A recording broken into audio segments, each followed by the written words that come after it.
Und ich bin nicht gewesen tätig auf Yiddish in die Tag.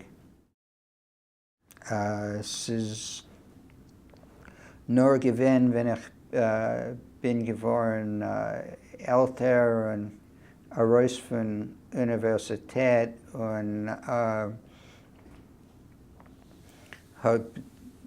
wir sind schon gewohnt in Washington und ich habe gehabt 2 Kinder und eine Arbeit. Bin ich geworden verinteressiert noch einmal auf Yiddish. Ich bin nicht der Gläubiger, aber ich habe gesucht, wie sei zu sein ein Jid und sein gläubiger Mensch. Und der kulturelle Teil von Yiddish, von Judentum interessiert mich.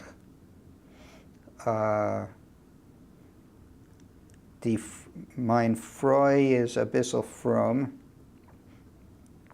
und sie hat eine Schule, was verinteressiert sich. Und Yiddish verinteressiert mich. Und es ist ein Teil von meinem Leben und ich identifiziere sich mit Yiddish.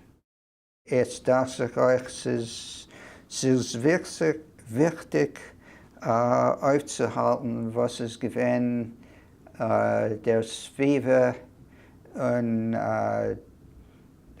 der Kultur von den Baba Zetas. Aber nicht, was ist man?